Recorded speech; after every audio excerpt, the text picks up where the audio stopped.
Shalom, pessoal, tudo jóia? Bom, pessoal, hoje, nesse estudo aqui que eu estou programando de fazer, vou dar continuidade à parte da Torá.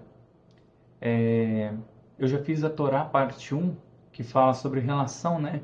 Será que a Brit Hadashah, ela aboliu a Tanakh? E tem a Torá, parte 2, de alimentação. Será que a Torá aboliu essa parte da alimentação, da gente estar fazendo uma alimentação correta? Será que a gente pode comer de qualquer coisa agora? Então, no primeiro vídeo, eu tratei em relação ao texto de Mateus 15 e alguns outros conteúdos também, né, de Marcos, sobre o que o Mashiach diz a respeito daquelas passagens. Hoje eu vou estar tratando sobre o assunto de Atos 10, que é um texto que basicamente ele se auto-explica para quem está lendo, né? Porém, há pessoas que ainda interpretam erroneamente esse texto. Então, sem mais delongas, vamos ao estudo, né? Bom, e havia em Cesareia um homem por nome Cornélio, centurião da corte chamada italiana, piedoso, temente a Elohim, a Deus, com toda a sua casa, o qual fazia muitas esmolas ao povo, e de contínuo orava a Elohim, a Deus. Este, quase à hora nona do dia, viu claramente numa visão um malach, um mensageiro, um anjo de Elohim, que se dirigia para ele e dizia-lhe: Cornélio. O qual, fixando os olhos nele, e muito atemorizado, disse: Que é, Senhor? E disse-lhe: As tuas orações e as tuas esmolas têm subido para a memória diante de Elohim, diante de Deus. Agora, pois, envia homens a Jope e manda chamar a Simão, que tem por sobrenome Pedro. Este está hospedado com um certo Simão curtidor, que tem a sua casa junto do mar. Ele te dirá o que deves fazer. E retirando-se o malach, o mensageiro, o anjo, que falava com Cornélio, chamou 2 dos seus criados e a um piedoso soldado dos que estavam ao seu serviço. E havendo-lhes contado tudo, os enviou a Jope. E no dia seguinte, indo eles em seu caminho, e estando já perto da cidade, subiu Pedro ao terraço para orar, quase à hora sexta. E tendo fome, quis comer. E enquanto lo preparavam, a comida, né? Sobreveio-lhe um arrebatamento de sentidos. E viu o céu aberto. E que descia a ele um vaso, como se fosse um grande lençol atado pelas 4 pontas e vindo para a terra, no qual havia de todos os animais quadrúpedes e feras e répteis da terra e aves dos céus. E foi-lhe dirigida uma voz: Levanta-te, Pedro, mata e come. Mas Pedro disse: De modo nenhum, Senhor, porque nunca comi coisa alguma comum e imunda.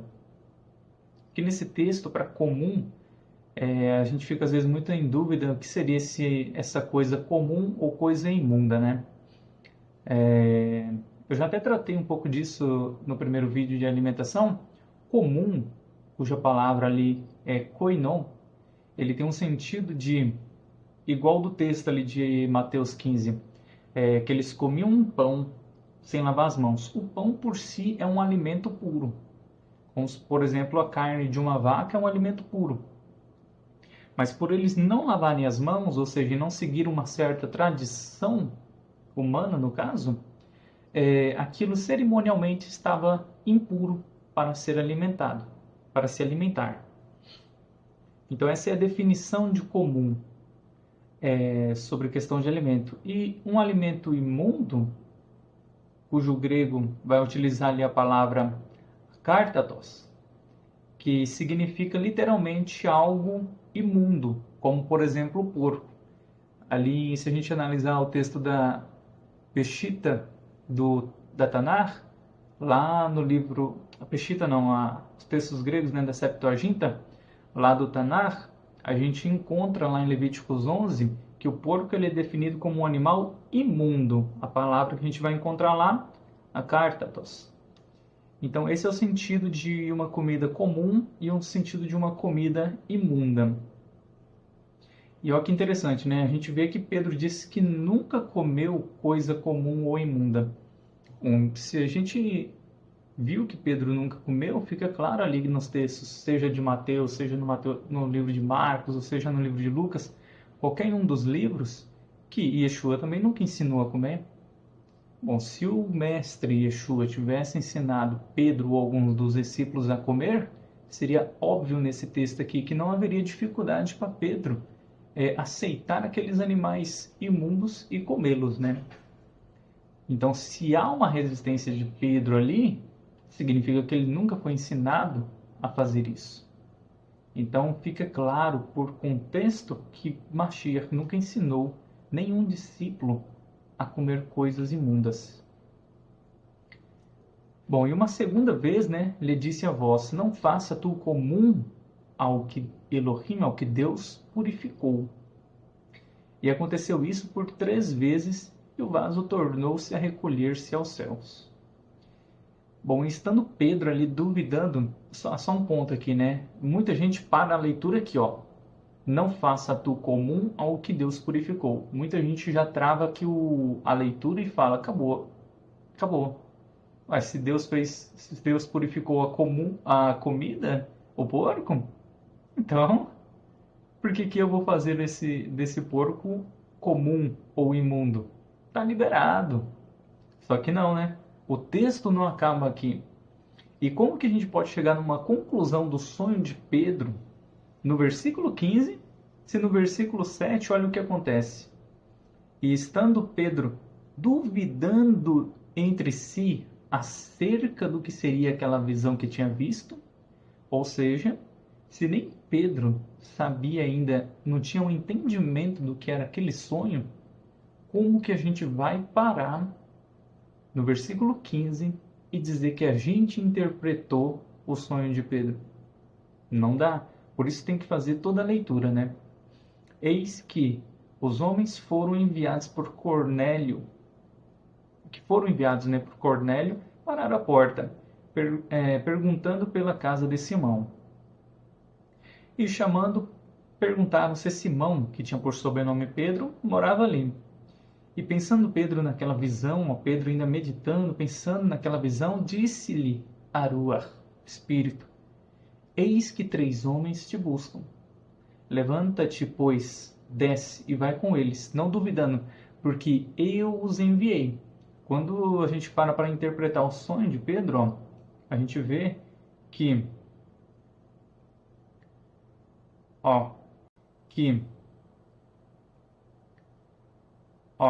no versículo 11, e descia a ele um vaso. Então, aquele vaso cheio, é como se fosse um grande lençol, né, atado nas 4 pontas, e vindo para a terra, né, com aqueles montes de animais, estavam vindo até Pedro, da parte de Elohim. E a gente vê aqui que, da parte da Ruach, eis que 3 homens te buscam. Então, a gente começa a interpretar o sonho, né, que estava vindo animais impuros e que aquilo era um presságio, vamos dizer assim, de que estaria vindo os homens impuros para Pedro. E descendo, né, Pedro para junto dos homens que lhe foram enviados por Cornélio, disse, eis que sou eu a quem procurais. Qual é a causa? Por que estáis aqui? E eles disseram, Cornélio, centurião, homem justo e temente a Elohim, e que tem bom testemunho de toda a nação dos judeus, foi avisado por um santo mensageiro, para que te chamasse à sua casa, e ouvisse as tuas palavras. Então, chamando-o para dentro, os recebeu em casa. E no dia seguinte foi Pedro com eles, e foram com eles alguns irmãos de Jope. E no dia imediato chegaram a Cesareia, e Cornélio os estava esperando, tendo já convidado os seus parentes e amigos mais íntimos. Então aqui ó, a gente vê que vários animais imundos, ó, entre aspas, tá gente? Animais imundos, só falando a respeito da visão. Vários animais imundos estavam ali já diante de Pedro. Esse é o sentido do sonho. E aconteceu que, entrando Pedro, saiu Cornélio para recebê-lo, e prostrando-se aos seus pés, o adorou. Mas Pedro levantou, dizendo: Levanta-te, que eu também sou homem. E falando ele, entrou, e achou muitos que ali se achavam ajuntado. E disse-lhes: vós bem sabeis que não é lícito a um homem judeu ajuntar-se ou chegar-se a estrangeiros. Então a gente vê que Pedro ele carregava ainda esse preconceito aqui com gentios, que não é lícito. Isso são tradições humanas, onde onde era proibido, por exemplo, você sentar e comer com gentios. Tem vários pontos também que devem ser analisados, né? Muitas vezes o gentio, ele por tradição, né? Tradição não seguiam as tradições adequadas dos judeus, então eles não podiam comer junto. Outro ponto é que muitos gentios comiam questão de porco, questão de animais que um judeu não poderia comer. Então isso aí causava já uma separação entre o gentio, um estrangeiro, e o judeu. A gente vê que lá no texto de Gálatas 2, deixa eu só localizar aqui. E chegando Pedro a Antioquia, lhe resisti na cara, porque era repreensível, porque antes que alguns tivessem chegado da parte de Tiago, comia com os gentios. Mas, depois que chegaram, se foi retirando e se apartou deles, temendo os que eram da circuncisão. Os da circuncisão, quem assistiu o vídeo que eu fiz aqui no canal, né? A respeito de quem eram os da circuncisão e quem eram os da acrobustia, vai entender, né? Os da circuncisão eram os judeus, aqueles que estavam na aliança. Bom, e os outros judeus também dissimulavam com ele, de maneira que até Barnabé se deixou levar pela sua dissimulação, né? Mas quando eu vi que não andavam bem e direitamente conforme a verdade do Evangelho, disse a Pedro na presença de todos: Se tu, sendo judeus, vive como os gentios, e não como judeu, porque obriga os gentios a viverem como judeus. Então o Pedro ele tinha esse preconceito, né?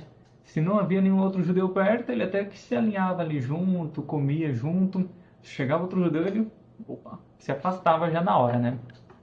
Então, meio que Pedro precisava de um puxão de orelha, porque ele não estava fazendo um papel importante de ir aos gentios. E a casa de Israel, o reino do norte, as 10 tribos, estava misturada entre os gentios. Então, como que haveria uma restauração das tribos de Israel? Como que haveria uma restauração do reino de Israel se Pedro não ia atrás daquele que estava misturado entre os gentios? Então Pedro necessitava de um puxão de orelha de Elohim, para que ele pudesse compreender o que ele tinha que fazer. Então, voltando, né? E disse-lhes: Vós bem sabeis que não é lícito a um homem judeu ajuntar-se ou chegar-se a estrangeiros, mas Deus, Elohim, mostrou-me que a nenhum homem chame comum ou imundo. Então, gente, o contexto aqui de Atos 10 não é que Elohim, Deus, está permitindo que Pedro ou qualquer outra pessoa coma um animal imundo, porque o animal imundo foi purificado por Elohim. Não é esse o sentido que o texto quer dar. Mas é muito claro quando a gente lê que o sentido que o texto quer dar é que os homens que estão sendo purificados em Elohim, em Deus, não devem ser chamados de comum ou imundos. Esse é o sentido único. Lá em Atos 11 vai continuar um pouquinho mais o relato sobre isso. Vai falar aqui que Pedro subiu a Jerusalém, né, e disputava com eles os que eram da circuncisão, ou seja, os judeus, dizendo: entraste em casa de homens incircuncisos. Incircuncisos a gente vai encontrar lá na linguagem grega a palavra krobustia, cujo sentido não é incircuncisão. Incircuncisão não é incircuncisos, pessoas que nunca fizeram a circuncisão, mas são pessoas que eram chamadas de prepúcio. Era um apelido que era dado aos gentios. Assistam o vídeo anterior a respeito desse assunto. Ele fica muito esclarecedor sobre a questão dos grupos dos judeus, o grupo daqueles que pertenciam à aliança, ou seja, os da circuncisão, e tinha o grupo dos gentios, aqueles que pertenciam ao grupo dos prepúcios, aqueles que foram cortados da aliança. Então é muito bom a gente entender sobre esses assuntos e pegar uma tradução melhor aqui, né? E bom, e comeste com eles. Mas Pedro começou a dizer-lhe, né, a exposição por ordem, dizendo, né, ele vai falar toda aquela história que a gente acabou de ler, falando sobre a questão dos animais impuros descendo e etc, né? Então, Pedro passa a entender a importância dele ir aos gentios. E ele ainda pega e diz uma coisa muito importante. Aqui, ó, e lembrei-me... aqui, ó. E, quando comecei a falar, né, caiu sobre eles Arua Hakodesh. Sobre eles quem? Sobre os gentios. Como também sobre nós ao princípio. E lembrei-me do dito do Senhor, quando disse: João certamente batizou com água, mas vós sereis batizados com Arua Hakodesh, o Espírito Santo. Portanto, se Elohim, Deus, lhe deu o mesmo dom que nós, quando havermos crido em Maran, Yeshu, Meshihá, ou seja, no Senhor Jesus Cristo, Yeshua, quem era então eu para que pudesse resistir a Elohim? Bom, e ouvindo essas coisas, apaziguaram-se e glorificaram a Elohim, dizendo: na verdade, até aos gentios deu Elohim o arrependimento para a vida. Conforme eu disse, se não der essa oportunidade aos gentios, como a casa de Israel, as 10 tribos do norte irão retornar? Porque eles estão entre os gentios. Então faz-se necessário ir aos gentios, levar a palavra das boas novas aos gentios. Senão, o tabernáculo caído de Davi nunca vai ser restaurado. E lá em Atos 15, quando Pedro já está totalmente consciente, está uma pessoa mais madura, talvez, uma pessoa que já aceitou ali o trabalho dele, no versículo 7, quando está tendo toda aquela discussão lá sobre os gentios fazendo circuncisão e etc., ele diz: e havendo grande contenda, levantou-se Pedro e disse-lhes: homens e irmãos, bem sabeis que já há muito tempo Elohim me elegeu entre nós para que os gentios ouvissem da minha boca a palavra do Evangelho e crescem. Então aqui Pedro já se coloca nesse ministério, né, de estar indo aos gentios. Outro ponto interessante, quando a gente vê essa comparação de animais imundos descendo a Pedro, né, a gente lembra de uma das parábolas de Yeshua, né, quando ele diz para jogar a rede no mar ali e tirar os peixes, né, ele diz que vai pegar todo tipo de peixe. E a gente sabe que se jogar uma rede ali no mar, você vai pegar um peixe puro, do que a Torá diz ser puro, e você vai pegar um peixe imundo também, peixe de couro, etc, né? Então, dentro da rede vai vir tanto peixes imundos como peixes puros. Porém, no fim dos tempos, será feita a divisão entre o bem e o mal. O mal vai ser descartado e o bem vai entrar para o reino. Então, os peixes puros entram, os peixes imundos são descartados.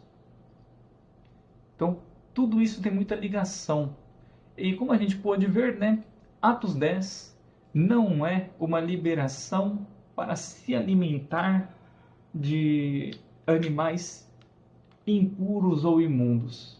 Chega a ser pequena a ideia de quem pensa isso. Chega a ser